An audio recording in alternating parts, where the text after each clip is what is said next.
Transformation आ जाएगा, ध्वस्त नहीं होगा। लोग डरते हैं कि ध्वस्त हो जाएगा, क्योंकि उनके बहुत सारे जो वेस्टेड इंटरेस्ट हैं, जो उनके स्वार्थ हैं, उनको लगता है कि वो ध्वस्त हो जाएंगे, लेकिन ऐसा होता नहीं है। वास्तव में प्रेम का कुछ रिफ्लेक्शन ऐसा है कि वो डराता हुआ लोगों को लगता है। तो वैकल्पिक व्यवस्था के तौर से, सब्स्टिट्यूट के तौर से लोग परिवारों को बहुत जकड़ के पकड़ते हैं। हर परिवार अपनी एक स्टूपिड आइडेंटिटी में घिरा हुआ होता है। उस जड़ पहचान को परिवारों को छोड़ना पड़ता है। तो परिवार भी एक ताज़ी खिलावट की तरह होते हैं, क्योंकि जब लोग प्रेम में होंगे तब भी कुछ लोग साथ रहना चाहेंगे, साथ होना चाहेंगे। ऐसा नहीं कि वो साथ नहीं होना चाहेंगे। प्रेम में जो लोग हैं वो भी साथ होना चाहेंगे, तो वो भी परिवार की व्यवस्था का निर्माण करेंगे, लेकिन वो बड़ी जीवंत व्यवस्था होगी। उस व्यवस्था पर कानून का, किसी नियम का पहरा नहीं होगा। और इसी बात से डर लगता है कि कानून का नहीं हुआ, नियम का पहरा नहीं हुआ और व्यक्ति छोड़ के कल को निकल लिया, तब इस बात का डर लगता है। लेकिन जब प्रेम होगा तो क्यों कोई निकलेगा? इतनी संवेदनशीलता तो उसके अंदर होगी ही कि उसको पता है कि क्या होना चाहिए। और अगर कोई सुबह से शाम ये सोचता ही हो कि मैं कैसे निकल के भागूं, तो उसको भाग जाने का मौका देना भी इंसानियत ही है। उसको पकड़ के रखने की ज़रूरत क्या है? तो परिवार हमने अभी तक ऐसे बना रखे हैं जिनको हम टेम्परेरी जेल्स कह सकते हैं।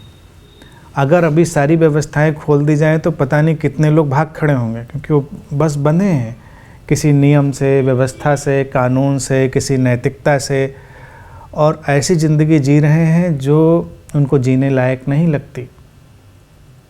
तो उस व्यवस्था के कारण लोग आतंकित हैं। अगर गहरा प्रेम हुआ तब क्या होगा? एक रिशफलिंग होगी।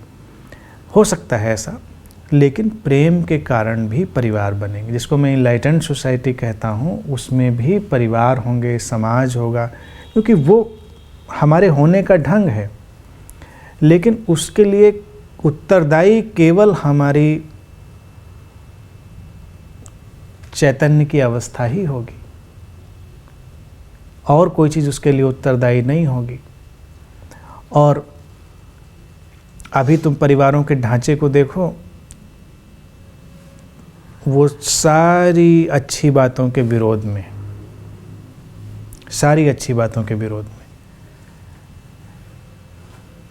मैं अक्सर इस बात को कहता रहा हूँ कि वो मूढ़ता और जड़ता की प्रयोगशालाएं हैं। और फिर हम कल्पना करते हैं अध्यात्म के माध्यम से या इन चीज़ों के माध्यम से कुछ अच्छा निकल के आ जाएगा।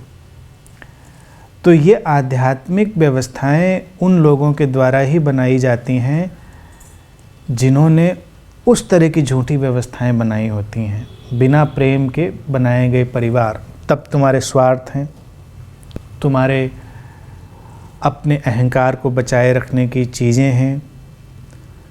तुम किसी का नुकसान भी कर सकते हो अपने फ़ायदे के लिए, करते भी हो।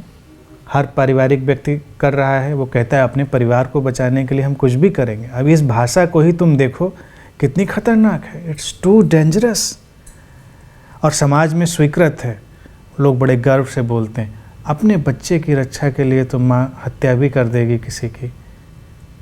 गर्व है तुमको अपने बच्चे की रक्षा के लिए, अपने सुरक्षा के लिए, अपनी चार दीवारी की सुरक्षा के लिए तुम कुछ भी कर गुजरने के लिए तैयार हो। It's too dangerous. और उसको हम परिवार कहते हैं। लेकिन अगर प्रेमपूर्ण लोग साथ में रह रहे होंगे तो उनका विजन, उनकी दृष्टि व्यापक हो गई होगी, क्योंकि प्रेम का अनुभव है। वो दूसरे के प्रेम को भी अनुभव करेगा। वो सह विकास की, म्यूचुअल इवोल्यूशन की संभावनाओं को लेकर आएगा। एक परिवार में एक माँ है, स्वाभाविक है व्यवस्था के लिए जो बच्चे उसके माध्यम से हैं वो उसके साथ रह रहे हैं। लेकिन जब वो किसी दूसरे बच्चे की तरफ देखेगी तो उसके अंदर कोई कटुता, घृणा, तुलना, ईर्ष्या नहीं होगी। वहाँ भी सहयोग होगा, वहाँ भी करुणा होगी। क्योंकि प्रेम फिर उन दीवारों सीमाओं को नहीं जानता।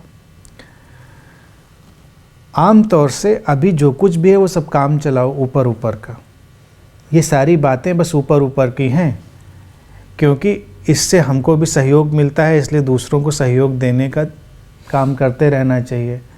दूसरे के बच्चे को बुरा नहीं कहना चाहिए तो अपने को भी नहीं कोई कहेगा। दूसरे के घर में चोरी नहीं करनी चाहिए क्योंकि अपने घर में भी कोई नहीं करेगा। फिर अभी की हमारी व्यवस्था ऐसी है, दूसरे को नहीं मारना चाहिए, कोई अपने को भी नहीं मारेगा। हमारी नैतिकता ऐसी है। परिवार इस पर खड़े हुए हैं। एक है कि क्यों मारना, चोरी किस बात की, हिंसा क्यों, प्रेम है इतना, समझ इतनी है, अंतर्दृष्टि इतनी है कि तुम्हें ज़रूरत ही नहीं लगती उस बात की, सबको सबसे सहयोग मिल जाता है। आज तुम सड़क पर निकलते हो, असुरक्षित हो। क्यों असुरक्षित हो? क्योंकि ये हमारे महान परिवार और हमारे महान धर्म हमें असुरक्षित बनाए हुए हैं।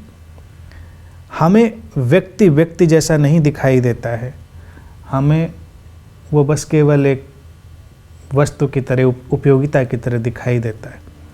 तो सारे झगड़े झंझट रहेंगे। लेकिन जब प्रेम में लोग विकसित होंगे तो एक बड़े ही क्रांतिकारी, रिवोल्यूशनरी उस सेंस में नहीं जिस सेंस में लोग समझते हैं आम तौर से, एक व्यापक क्रांति, चेतना की क्रांति के तौर पर निर्मित होंगे, जिसमें लोग साथ रहेंगे। और ऐसे परिवारों में मैं समझता हूँ कोई डाइवोर्स का केस नहीं होगा, कोई तलाक का केस कभी नहीं होगा, क्योंकि कोई मजबूरी नहीं है किसी किसी के साथ रहने की। अपना चुनाव, अपनी अंतर्दृष्टि से व्यक्ति साथ में है।